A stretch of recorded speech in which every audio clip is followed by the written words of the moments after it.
Ya estamos. ¿Sí? No, es que nos han puesto una música rara, ¿no? Y ahora sí. Ya, ahora sí. Saluda. Bueno, amigos del Perú y del mundo, buenos días, buenas noches. Esto es Rey con Barba y Tudela.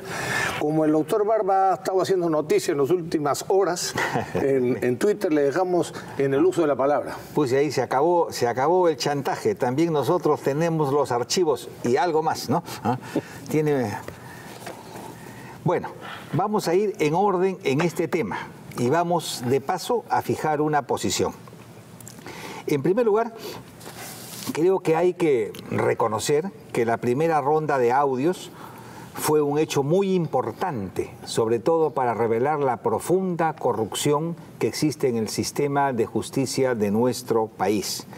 Gracias a estos audios, hoy hay un esfuerzo nacional para reformar la justicia en el Perú, que ojalá llegue a buen puerto.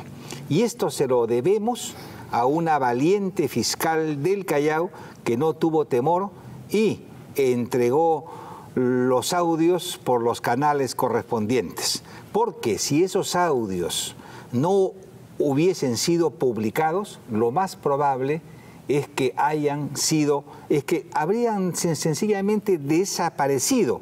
Y hoy el señor Walter Ríos, expresidente de la Corte Superior de Justicia del Callao, seguiría siendo presidente.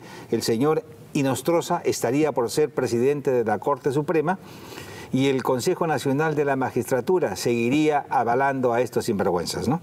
Así que han pasado cosas muy positivas, muy positivas. Hasta aquí todo bien. Pero luego el IDL Reportero se quitó la máscara y usando audios intrascendentes trató de destruir a sus enemigos jurídicos y políticos, como fue en el caso de la inmunda campaña contra Mauricio Mulder y Aldo Mariatti, o el gigantesco cargamontón cobarde contra el fiscal Chávarri. Este uso malsano y sucio de los audios según sus intereses ideológicos ha terminado convirtiendo al IDL en algo semejante a una cosa nostra, tipo Sicilia, para la captura del sistema judicial en nuestro país. Lo cual no debe de extrañarnos. Hoy día, por ejemplo, en el diario Expreso se puede leer que hace unos meses se verificó que esta ONG había retenido información sobre la situación legal de Susana Villarán y solo cuando esto fue publicado por un diario en Lima, una revelación del señor Jorge Barata, ellos hicieron públicas sus publicaciones, ¿no? Bueno, frente a estos operativos presuntamente mafiosos, había que actuar. Afortunadamente, hace menos de 24 horas nos contactó una fuente pero muy confiable y nos mostró a mí y al productor de nuestro programa las carpetas que pueden ver en pantalla. Pónganlas en pantalla, por favor, ¿no? Y que tienen un peso de 5.8 gigas, que corresponde a unos 23.000 audios. Ahí hay 12 carpetas, en realidad son 14. Nuestros amigos del IDL sabrán que hay 2 que no se han puesto por razones obvias, que ya se enterarán más adelante, ¿no? Bueno, ya debemos informarles que ya hemos escuchado algunos de ellos, con contenido íntimo, pero sin valor político ni legal. Por ejemplo, hay una conversación de un juez supremo con su médico por un sangrado rectal. ¿A quién le puede importar esto? Y sin embargo es parte del legajo oficial de los audios a investigar, ¿no? Hay otro donde 2 personas conversan en buenos términos de un general y de una periodista. Y otro de 2 jueces en esta conversación. Veámonos mañana en el mismo sitio y ahí conversamos, ¿no? En estos audios, reitero, no hay absolutamente nada, ¿no? Pero si por puro sensacionalismo publicamos las fotos de esta gente, sencillamente se les arruina la vida, porque la gente está envenenada. Y en el Perú hay un ambiente de revolución francesa. Cabeza que se pone, cabeza que se corta, ¿no? Audio que sale, audio que desprestigia. Ah, pero por supuesto, no diga nada. Así es. Vemos que en las redes sociales hay mucha presión para que, sin mayor análisis, se publiquen todos los audios de un solo golpe en Internet, ¿no? Esto sería, pensamos, de una tremenda irresponsabilidad. Y no lo vamos a hacer porque no somos IDL, porque no somos prensa amarilla, ni tampoco traficantes de honra. Pero estamos examinando el asunto y si encontramos algo trascendente, no tengan ninguna duda que lo daremos a conocer, ¿no? Sí. Bueno, añadamos a eso, efectivamente, que no estamos dispuestos, como siempre ha sido así, a fomentar esa chismografía y mucho menos la condena por simples diálogos que no tienen trascendencia o, digamos, consecuencias legales, ¿no? Y sobre todo insistir que estamos en un país donde el ambiente político se ha vuelto irrespirable, donde por ejemplo agarrar un teléfono y conversar con alguien se ha convertido en una actividad muy peligrosa. No solamente hay equipos de chuponeo oficial, sino también equipos clandestinos, mafias que se dedican a estas cosas y luego venden información, ¿no? Esto de alguna manera tiene que concluir, ¿no? Porque crea un ambiente realmente difícil para todos los peruanos, para ¿no? todos, pero también creo que es un fenómeno mundial. Hay una enorme tentación de estudiar la vida de todo el mundo. En el caso de los Estados Unidos, se calcula que la totalidad de la población está dentro de escuchas, eso lo reveló los Wikileaks, sí, pues. Dentro de escuchas hechas por máquinas que cuando escuchan identifican ciertas palabras claves, empiezan a grabar, pero la escucha es de todo el sistema telefónico e incluso del sistema telefónico europeo. Uno de los grandes escándalos de los Wikileaks fue que las escuchas telefónicas norteamericanas habían alcanzado a Angela Merkel, la primer ministra de Alemania, aliada de los Estados Unidos, y le tomó mucho trabajo al presidente Obama digamos, restañar la herida que esa intercepción telefónica causó aprovechando una cumbre en Bruselas. Efectivamente. Pero es un poco el mundo de Orwell, el mundo del gran hermano. Van a terminar poniéndonos un lente como en la novela 1984, un televisor que nos mira en nuestras casas para saber qué hacemos y decimos. Esas películas de ciencia ficción que han pasado hace tiempo, en las que estamos de alguna manera todos los seres humanos controlados por un sistema, ¿no? O incluso como por Matrix. ¿Ah? Sí, sí. No, pero lo más impresionante de este ambiente raro que vivimos en el país es que las personas más autorizadas, incluyendo el propio presidente de la República, se dejan sorprender por estas informaciones y dan opiniones ligeras y poco responsables. Sí, y ahora le han dado a dar de su propia medicina, porque resulta que el presidente ha salido en 4 audios, ¿no? Entonces, o sea, sale mencionado, ¿no? 4 audios. Sí. Entonces, la vocera de Fuerza Popular, Úrsula Letona, le pide al señor Vizcarra que aclare por qué lo mencionan reiteradamente en los audios. No es una pregunta ingenua, ¿no? Pero es una tontería, en realidad no tendrían por qué. Así es, pero Vizcarra dice que no responderá a audios donde terceras personas lo mencionan. Tiene razón, así debería ser. Pero yo lo respetaría si fuese coherente en su punto de vista, pero cuando se le menciona a otros, incluso superficialmente como al fiscal Chávarri, el señor presidente de la República le pidió que dé un paso al costado, ¿no? Y que no juramente. Y que no juramente, ¿no? O sea, se tomó en serio. Y ahora, cuando las llamas comienzan a tocarlo a él, al presidente, entonces él dice, no, ya no juego este juego, ¿no? ¿Ah? Entonces, ¿qué pasaría si alguien le dice, señor presidente, dé un paso al costado hasta que su situación se aclare? En otras palabras, no estamos siendo serios, no estamos siendo responsables, no nos estamos comportando como una república de ciudadanos, sino no sé cómo calificar el comportamiento que en estos momentos hay, pero es realmente lamentable, sí, comenzando por el propio presidente de la República. Sí, sabes. Los audios han sido utilizados como un arma en una guerra por la Fiscalía, de la cual hemos sido testigos a lo largo de toda la semana.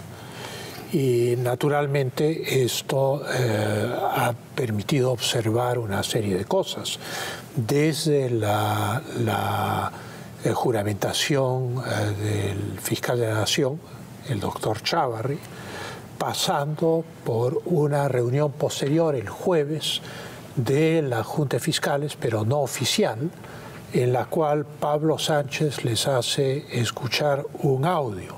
Pero ese audio recién iba a ser soltado por el IDL en la noche, o sea que él tenía el audio antes de que salga a la opinión pública, ¿no?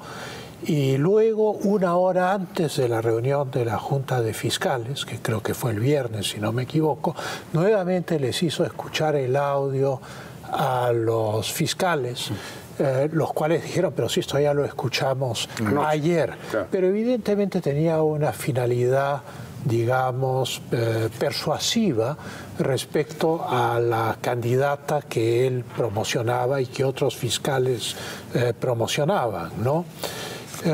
También ha habido un penoso espectáculo en la televisión en la cual ha habido unas denuncias y contradenuncias entre José Domingo Pérez, el fiscal que el último día del desempeño del cargo como fiscal de la Nación por Pablo Sánchez impidió la salida del país del expresidente Kuczynski.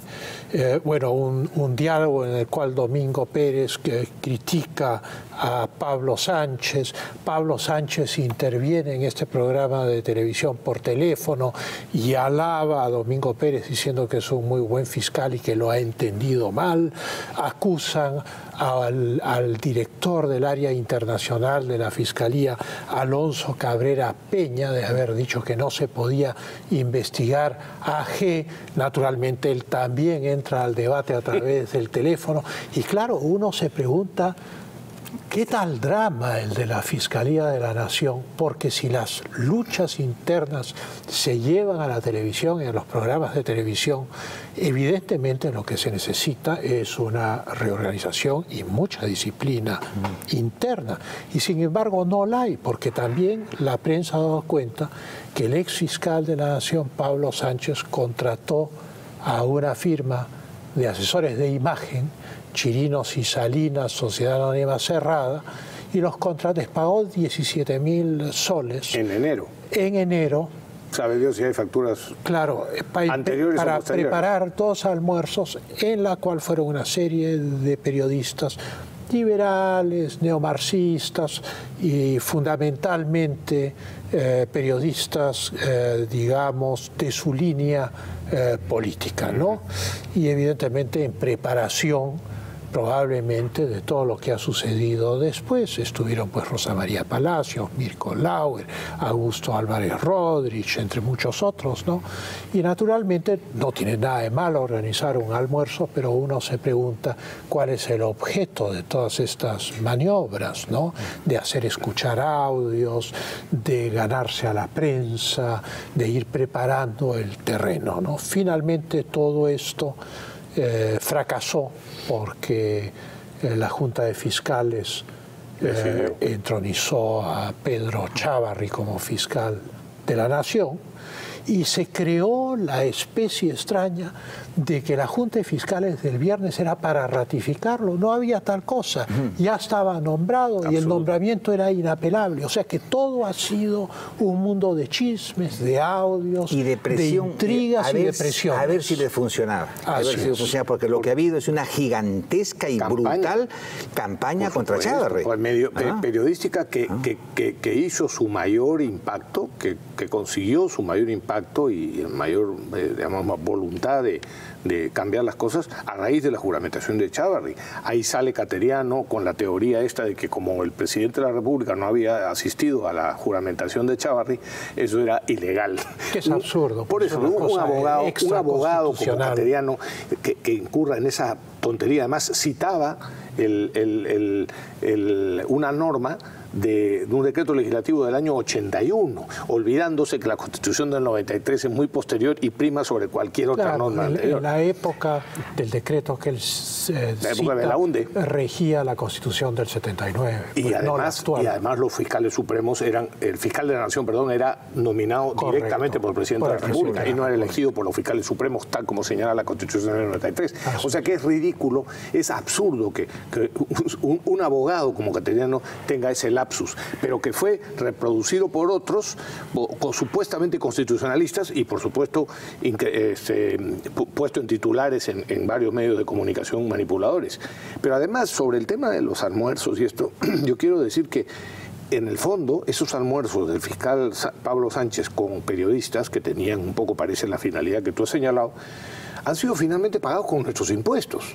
Porque si no tenía nada que ocultar, ¿por qué no reportó haber almorzado, ¿no es cierto?, o haberlos invitado a la propia fiscalía, seguramente tienen un comedor, o reporta el gasto de haber... De repente no le permitía su presupuesto, entonces han hecho vía una compañía que supuestamente estaba asesorándolo en temas periodísticos para que paguen esos almuerzos.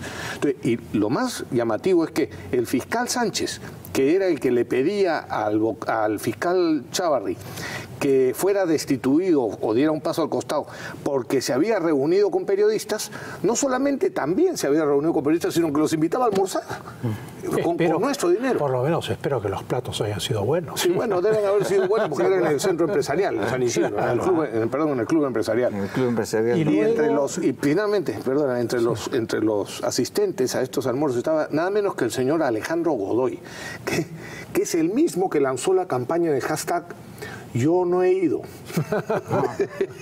Yo no he ido a las reuniones que decían quiénes son los periodistas que han ido, ¿no? Son unos hipócritas increíbles. Bueno. Luego también lo que hizo colapsar muchas de las críticas contra el nuevo fiscal de la Nación fue la velocidad con el cual el nuevo fiscal ha actuado en el caso Lava Jato. Y cómo a través del fiscal Rafael Vela Barba se ha llegado finalmente a un entendimiento con los abogados de Odebrecht en presencia de la Fiscalía brasileña.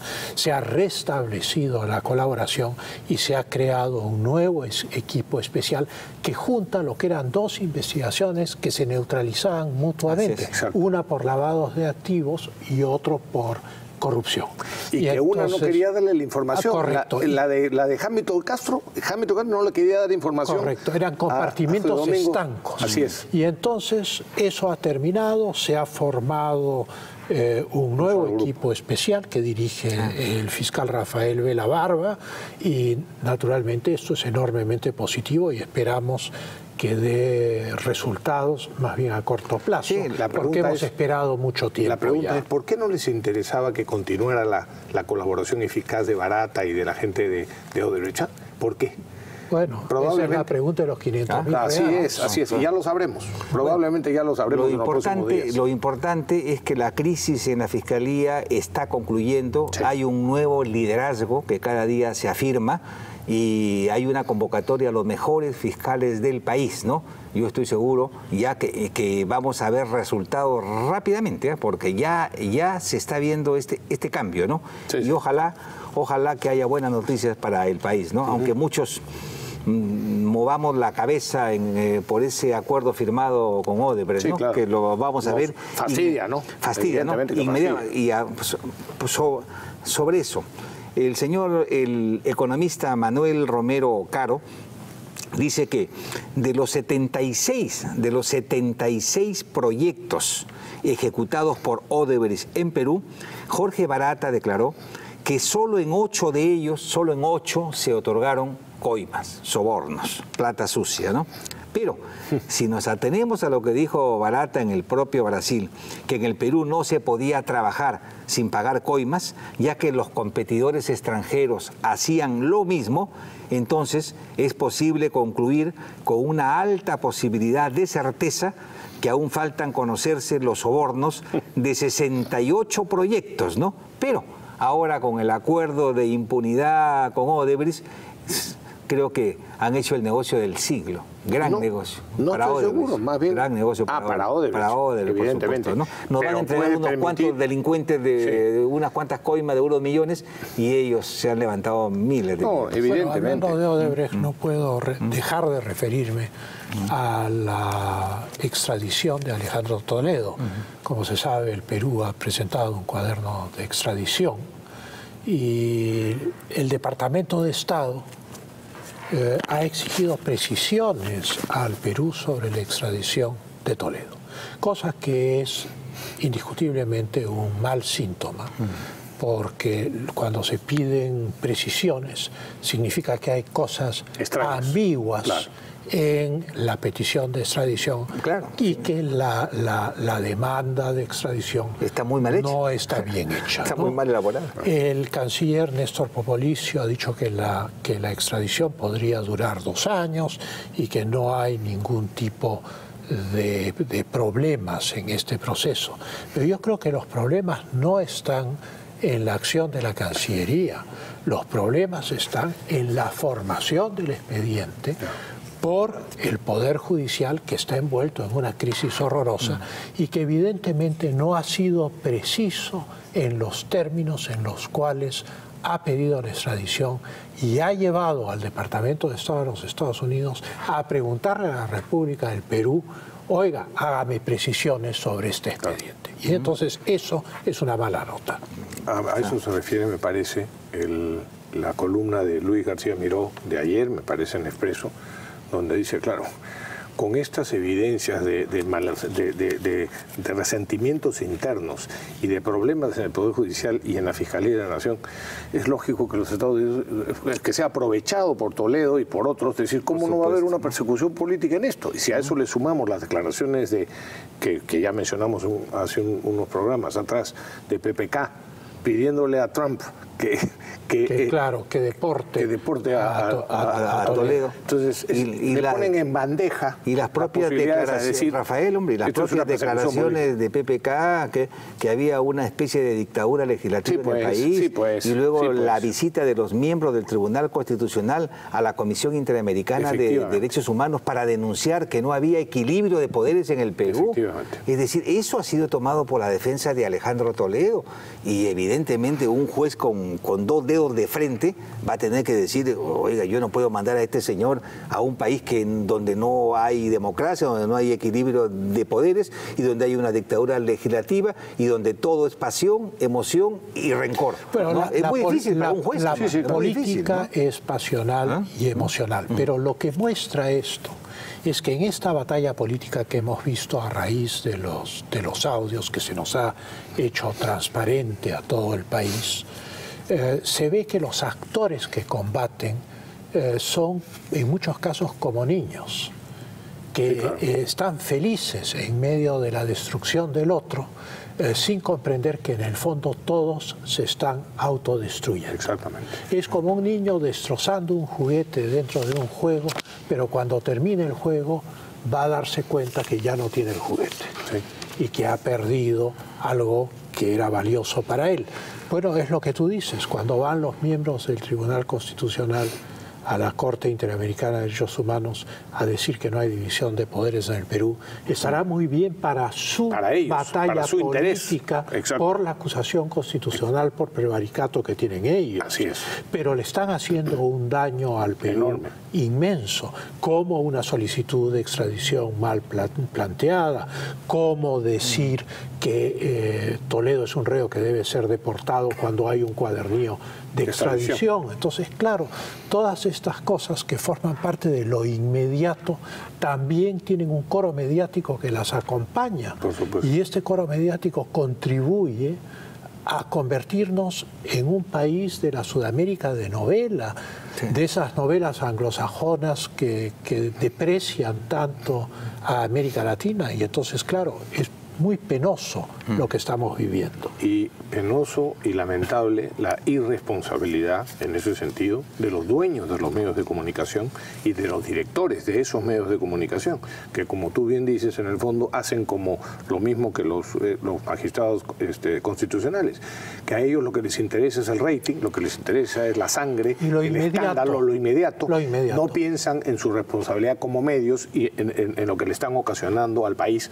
Por ejemplo, dando a conocer audios absolutamente intrascendentes desde el punto de vista legal, pero que generan más escándalo y más sensación de agobio que toda la gente está percibiendo. Entonces, esa es la grave responsabilidad de los medios. Bueno, cuando terminemos esto vamos a pasar al referéndum. Y aquí ya está bien, y aquí Rafael, ya no son ni siquiera diferencias ideológicas, todo es emotivo, todo es rencor, todo es pasión, ¿no? Grandes odios. Grandes odios. Y así se están definiendo los grandes asuntos de nuestro país. Por ejemplo, Fernando Rospigliosi, ¿no? Con él hemos discrepado muchas veces y también coincidido otras tantas, ¿no? Pero es un hombre inteligente y es un analista político frío. Sí. Él, por ejemplo, se sorprende dramáticamente de la reacción de todos los medios de comunicación frente a las pésimas, frente a las tóxicas iniciativas del presidente en lo que se refiere a su mensaje de 28 de julio, incluyendo el referéndum, Ahí dice, por ejemplo, las pésimas propuestas políticas del presidente Martín Vizcarra, planteadas en su mensaje de 28 de julio, fueron saludadas con un entusiasmo extravagante por el antiqueiquismo, mostrando que la polarización política nubla el entendimiento de las personas que en estas circunstancias son capaces de respaldar semejantes disparates mayúsculos, que creen que ponen al Congreso contra las cuerdas y en realidad ponen al país contra las cuerdas al querer aprobar una serie de normas que realmente nos dejarían como país en la calle, realmente. Absolutamente. ¿No? Bueno, se ha especulado que esto sería una gran conspiración que apuntaba a la disolución del Congreso, pero menos mal que el ministro de Justicia, el ministro Ceballos, ha aclarado que el gobierno no va a pedir la cuestión de confianza sobre estas solicitudes de los 6 proyectos de ley y el referéndum, ¿no? Pero, naturalmente, el referéndum nuevamente ha caído dentro de la batalla inmediata y ha sido visto por lo que es, en el fondo, una propuesta deficiente, incompleta, que no resuelve nada. Sí, y la conclusión a la que llega Fernando Rospigliosi es que el presidente Vizcarra es básicamente un aventurero y un oportunista, que al ver que su popularidad baja, de inmediato alguien le recomienda que se suba en la ola antifujimorista y entonces sus bonos podrían crecer. Y eso lo que hace sin importarle el país y sin importarle la realidad y sin importarle nada de lo que pueda pasar, sino su popularidad. Y así no se puede gobernar, pues. Es muy complicado, ¿no? Y a eso añadir, en los últimos días el señor Villanueva, el presidente del Consejo de Ministros, nada menos, se permite anunciar que están por presentar la primera iniciativa con las que serían sometidas al referéndum, al Congreso, pero advierte o pide o solicita formalmente que el Congreso no agregue ninguna pregunta adicional que las que el presidente Vizcarra había planteado en su mensaje de Fiestas Patrias. Es decir, bien, recordemos que Vizcarra plantea 4 temas: la reforma del Consejo Nacional de la Magistratura, el retorno a la bicameralidad, la reelección de los congresistas y el financiamiento privado a los partidos políticos. Es evidente que, como algunos congresistas ya habían anunciado que también les parecía lógico que se aprovechara el referéndum para preguntar sobre si estamos de acuerdo con el matrimonio homosexual, si estamos de acuerdo con la pena de muerte para violadores de menores, si estamos de acuerdo con el retiro de la competencia contenciosa de la Corte Interamericana de Derechos Humanos para temas de terrorismo, o si estamos o no de acuerdo el 80 y pico % está de acuerdo con la ley, claro, que prohíbe el pago de publicidad estatal en los medios de comunicación privados, entonces, claro, ya se asustaron, ¿no? Entonces, el Congreso no puede, dicen ellos, no podría, no debería de incluir ninguna pregunta más que las que nosotros queremos. Yo no creo que se hayan asustado, mira, yo creo que es faccionalismo. Saben perfectamente que al negar esa posibilidad están pechando nuevamente al Congreso, sí, pues. Están confrontando al Congreso. Han vuelto a la confrontación. Y que da la impresión que necesitan esa confrontación para poder flotar políticamente. Uno diría, la mesa está puesta... Para poder salir en los medios de comunicación. Correcto, uno diría, la mesa está puesta para establecer una colaboración dentro de las discrepancias políticas por el bien del país. Pero no hay tal cosa. Lo que se busca es mantener la confrontación para tener flotabilidad política. Y eso es una muy mala estrategia a largo plazo. Por supuesto. Así es el gobierno. Ahora vale repetir, ¿no? El presidente, porque aquí con lo que dijo Vizcarra en su discurso de 28 de julio del referéndum, la gente cree que ya eso es un hecho. No, el presidente no puede convocar un referéndum, no puede convocarlo. Lo que sí puede hacer es presentar proyectos de reforma constitucional, los mismos que son dirigidos al Pleno y siguen el mismo trámite que un proyecto en comisiones y luego al Pleno, y puede ser modificado total o parcialmente, ¿no? Pero aquí se juega pues con la ignorancia de la gente de una manera notable, y escuchas a los mismos parlamentarios decir soberanos disparates, que le regalen una constitución al menos, ¿no? La ley establece que como es una iniciativa de referéndum, tiene que ser presentada al Jurado Nacional de Elecciones. El Jurado Nacional de Elecciones la remite al Congreso. El Congreso remite la iniciativa a comisiones, que tienen 4 meses para dictaminar, 120 días. Y al cabo de esos 4 meses emitirán un dictamen favorable, modificatorio o negativo, y eso va al Pleno. O sea que en el fondo el referéndum ahorra una legislatura si es que el Congreso aprueba la iniciativa. Y si el Congreso no aprueba la iniciativa, no ahorra ninguna legislatura. Así es. O sea que ir por la vía de la reforma constitucional a través del Congreso o ir por la vía del referéndum con algunos temas muy controvertidos eran 2 vías que no tenían la misma calidad, por decirlo de alguna manera. Haberse concentrado en el tema del Consejo Nacional de la Magistratura o tal vez de la bicameralidad y haber hecho eso por la vía legislativa, probablemente hubiera sido un proceso o sería un proceso más rápido que este referéndum, que yo pronostico como muy accidentado, porque existe esta manía de confrontar. Villanueva dice el referéndum va de todas maneras y luego dice el fujimorismo tiene la oportunidad de reivindicarse. O sea, ya naturalmente lo está confrontando. Está bien que discrepen políticamente. Ese no es el debate. No es el debate. Eso no es lo que nos interesa a los peruanos. No, ese es el caballito de batalla. Es que no se desperdicie esta oportunidad para hacer una reforma profunda y radical en el Sistema Nacional de Justicia del Perú. Ese es el tema. Ese debiera ser el tema. Y con este asunto del referéndum lo que están creando es una inmensa cortina de humo que va a terminar bloqueando todas las reales iniciativas de cambio que nuestro país necesita con urgencia, ¿no? Así es. Pausa y regresamos.